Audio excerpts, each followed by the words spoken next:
Bienvenue dans le podcast À la recherche de l'être.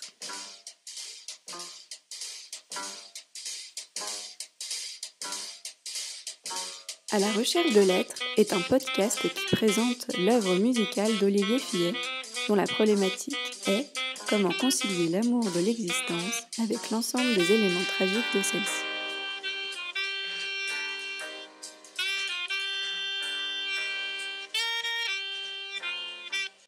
L'auteur a cherché des réponses dans la philosophie, la psychologie, la psychiatrie et les traditions spirituelles. Chaque saison correspond à un CD, chaque épisode présente et explique une chanson.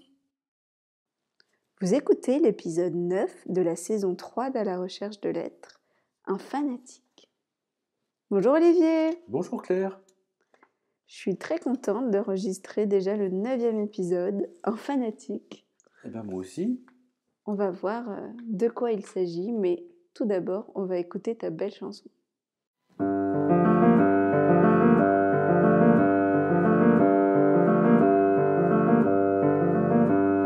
L'incertitude, une inquiétude, une blessure qui torture. Comment accepter cette vérité qui dérange? Je n'ai rien de rechange. Il n'y a rien, rien n'est certain. Je crois que je suis atteint. Pourtant j'ai besoin de voir le chemin, sinon ça devient vraiment inhumain.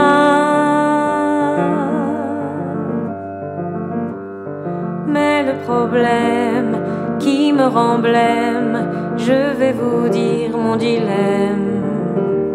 Oui, la certitude, j'ai bien l'habitude, est bien pauvre et vide quelle lassitude.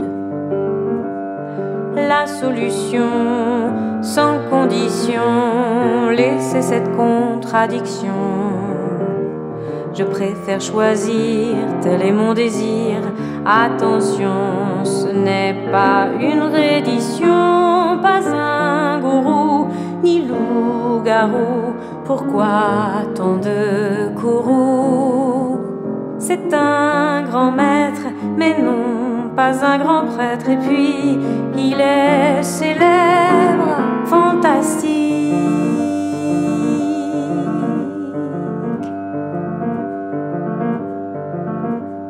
La certitude rime avec servitude, fanatique dans les ténèbres.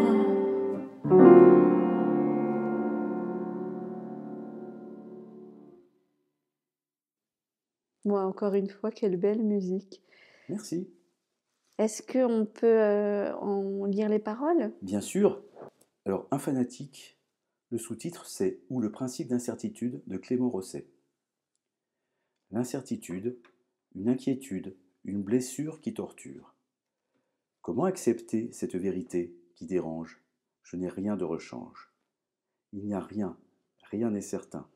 Je crois que je suis atteint. Pourtant, j'ai besoin de voir le chemin. Sinon, ça devient vraiment surhumain. Mais le problème qui me rend blême, je vais vous dire mon dilemme. Oui, la certitude, j'ai bien l'habitude, est bien pauvre et vide. Quelle lassitude. La solution, sans condition, laissez cette contradiction. Je préfère choisir, tel est mon désir. Attention, ce n'est pas une reddition, pas un gourou ni loup-garou. Pourquoi tant de courroux? C'est un grand maître, mais non, pas un grand prêtre. Et puis il est célèbre, fantastique. La certitude rime avec servitude, fanatique dans les ténèbres. Ça fait peur, les ténèbres. Oui, comme d'habitude, c'est le genre de texte un peu incompréhensible. C'est pour ça qu'il y a un podcast, parce que sinon... On saisit un petit peu de quoi il s'agit, mais c'est sûr qu'il faut des explications. En fait, oui, c'est très simple. Alors, ça me permet aussi d'expliquer une phrase de Nietzsche que je n'avais pas comprise. Hein, je vais vous la citer. « Le besoin d'une foi puissante n'est pas la preuve d'une foi puissante. C'est plutôt le contraire. Quand on l'a, on peut se payer le luxe du scepticisme. » C'est Nietzsche qui écrit ça dans Le crépuscule des idoles. Après, j'ai lu Le principe de cruauté de Clément Rosset, et là, ça a été vraiment lumineux. J'ai à peu près compris ce qui se passe. En fait, le principe de chapitre 2, le principe d'incertitude. Et c'est là où j'ai pu à mon avis, faire le lien avec la jalousie, comme je vous l'ai déjà expliqué, la jalousie, le pessimisme et le fanatique, c'est un peu la même chose. Ce sont des anxieux qui sont intolérants à l'incertitude. Je vais citer Clément Rosset parce qu'il parle très bien et il fait des livres très simples à lire parce qu'il travaille beaucoup la mise en forme pour que ce soit accessible. Il n'y a pas de jargon, donc moi, en fait, je n'aime pas le jargon. Donc, les livres dont je parle, en général, donc Comte Sponville, René Girard, Clément Rosset, il n'y a pas de jargon, c'est accessible à tout le monde. Hein. Oh, bah parfait. Comme c'est des gens qui ont bien compris ce qu'ils disent, ils sont capables de vulgariser très simplement. Bah, c'est vrai que moi, j'avais un professeur qui disait toujours, si vous avez bien compris ce que vous avez, votre exercice, etc., bah, il faut que vous puissiez l'expliquer à votre petite sœur de 7 ans. C'est ça. C'est ça. C'est ce que disait aussi mon prof de français. Il disait que, par exemple, Freud avait vraiment trouvé des choses intéressantes, parce que quand on lit Freud, on comprend. Et qu'il nous citait d'autres ouvrages de philo. Je ne sais plus qui, je crois que c'est Kant, où il disait, oui, à l'avenir, j'écris ça, c'est incompréhensible, à l'avenir, il y aura bien quelqu'un pour comprendre, et pour le faire comprendre, et en fait, non, ça ne s'est pas produit. En tout cas, pas aujourd'hui. Donc, je vais citer Clément Rosset, vous allez voir que c'est assez simple. Hein. Donc, je peux peut-être commencer tout simplement quand il y a eu le Covid, comme ça on va comprendre de quoi je veux parler. Il y a eu un sondage du Parisien au début du Covid, à la question, est-ce que l'hydroxychloroquine, une question grand public, hein, l'hydroxychloroquine est-il efficace contre le Covid? Il y a un sondage, le 5 avril 2020, qui donnait les réponses suivantes. 60% oui, 20% non, 20% je ne sais pas. Autrement dit, à un moment où personne ne savait vraiment, sauf ceux qui pratiquaient, qui savaient que ça ne servait à rien et que ça aggravait, mais ça ne fait rien, où il n'y avait pas d'études pour montrer que ça ne marchait pas, il y a quand même 80% des Français qui connaissaient la réponse à une question dont personne ne connaissait la réponse. Ça permet aussi d'expliquer le phénomène Didier Raoult, où de nombreux, même des amis médecins, même des gens très intelligents, ont cru Didier Raoult, hein, qui, comme aurait dit Clément Rosset, affirmait être dépositaire de la vérité à laquelle ils n'avaient pas accès eux-mêmes. On est un peu dans ce concept-là, c'est-à-dire que l'incertitude angoisse, et quelqu'un qui dit ce qu'on a envie d'entendre, de façon assez affirmative, on a vraiment envie de le croire, parce que ça nous simplifie le boulot.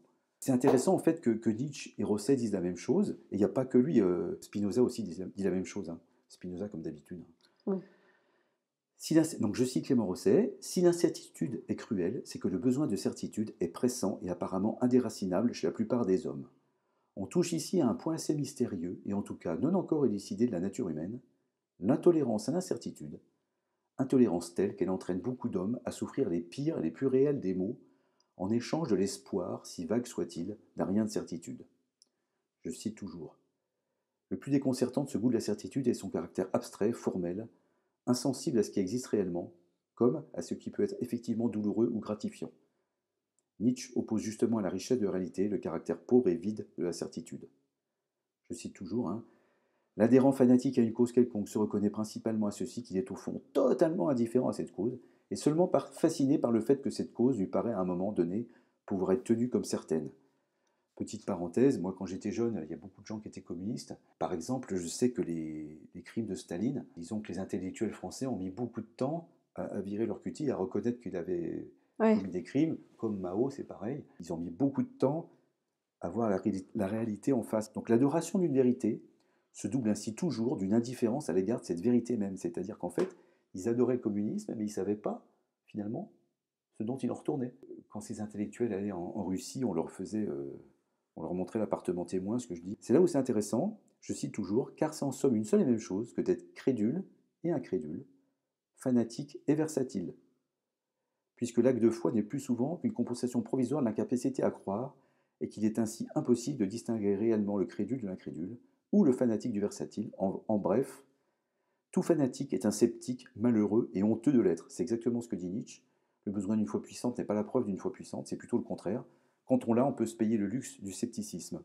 Boris Cyrulnik qui disait que quand il était jeune, il était communiste, et puis après, au fond de lui-même, il y avait une petite voix du doute, et il a dit en fait, c'était beaucoup plus confortable d'être communiste, parce que je n'avais pas à réfléchir. J'étais dans ma vérité suprême. Bah oui, il y a un côté confortable en fait. Voilà. Tu es dans ta zone de confort et tu n'as pas besoin de te poser des questions, de réfléchir, etc. Voilà. Alors, Mais du coup, parfois, il y en a qui s'infligent des trucs horribles pour... Exactement. Et je te remercie parce que j'ai ma transition. Ah. Alors, je continue avec Clément Rosset. Décidément, c'est un podcast où je ne parle pas beaucoup. Je ne fais que citer Clément Rosset. Mais comme Clément Rosset a tout dit mieux que moi, je ne vois pas l'intérêt de redire en moins bien ce qu'il a dit. Je cite, « Le goût de la certitude est souvent associé à un goût de la servitude. » Je disais, c'est comme le jaloux, le paranoïaque, ah oui j'avais oublié, le jaloux, le paranoïaque, le pessimiste, le fanatique. À mon avis, c'est tous des anxieux qui ont une horreur de l'incertitude, et finalement, ils ont une vie d'esclaves de leur passion. Le jaloux, il détruit ce qu'il aime, le paranoïaque, il détruit tout son entourage, mais à la fin, le pessimiste, il ne détruit pas le pessimisme, mais c'est vraiment relou à vivre, et à la fin, ils sont tellement contents quand ils ont la certitude que ce qu'ils disaient est vrai, mais ce qu'ils ne savent pas, c'est qu'en fait, pour le parano et le jaloux, en fait, ils vont, par leur comportement, provoquer ce qu'ils redoutaient le plus. Ce goût de la servitude très étrange s'explique probablement moins par une propension incompréhensible à la servitude pour elle-même que par l'espoir d'un gain d'un peu de certitude, obtenu en échange d'un aveu de soumission. C'est vrai que Didier Raoult, pour moi, c'est ça. Comme dit Clément Rosset, il dit Jacques Lacan, c'était pareil. Hein. Peut-être pour les jeunes, ils ne se souviennent plus, mais Jacques Lacan était un psychanalyste qui donnait des cours totalement incompréhensibles et qui était vénéré par son assistance, qui ne devait pas comprendre grand-chose, parce que Clément Rosset, c'est pas le dernier des abrutis. Hein. Normalien, agrégé, enfin bref, il ne comprenait rien. Par contre, lui, il a très bien compris. René Girard aussi avait compris, hein, que en fait, c'est un phénomène à la fois mimétique et à la fois d'une telle intolérance à l'incertitude qu'il y a un aveu de soumission au gourou. En fait, c'est un phénomène de gourou, quoi. Donc les hommes préfèrent le plus souvent s'en remettre à un maître qui affirme être dépositaire de la vérité, à laquelle ils n'ont pas accès eux-mêmes. Mais c'est marrant parce que ça, dans des sectes ou des trucs comme ça, en fait, ils y croient pas vraiment. Enfin, ce qu'ils veulent juste, c'est être débarrassés du stress de l'incertitude. Alors, je ne sais pas s'ils y croient ou pas, mais en tous les cas, ils croient à quelqu'un qui sait, donc ça va. Et en fait, c'est des gens qui sont incrédules, parce que s'ils étaient capables d'avoir du jugement, ils ne rentreraient pas forcément là-dedans, je pense. Hein. Donc c'est ce que dit en fait Clément Rosset. Les gens qui ont trop de crédulité, c'est au fond des incrédules. Hein.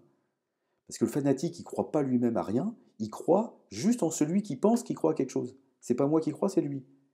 Et c'est pourquoi je crois en lui, même si je ne sais rien de lui ni de ce qu'il sait. Donc en fait, c'est juste, il sous-traite, en fait c'est une croyance par procuration, ils sous-traitent en fait, parce que ça les fatigue de croire, ils n'ont pas les capacités forcément. Hein. En fait, la crédulité ne résulte pas d'une propension naturelle à croire, mais au contraire, d'une totale et intolérable incapacité personnelle de croire en quoi que ce soit. Mais comme ça les angoisse d'avoir des incertitudes, ils sous-traitent et ils croient dans le gourou. Donc la nature humaine, en fait, est toujours la même, parce que on peut trouver plein d'autres applications, notamment les dérives sectaires et ce genre de choses. Eh bien, merci beaucoup. Merci Claire. Merci beaucoup d'avoir écouté cet épisode. Nous espérons sincèrement qu'il vous a plu. Si c'est le cas, n'hésitez pas à aller nous suivre sur notre compte Instagram à la recherche de lettres et à nous mettre des petites étoiles sur les différentes plateformes d'écoute. À bientôt dans À la recherche de lettres pour un nouvel épisode.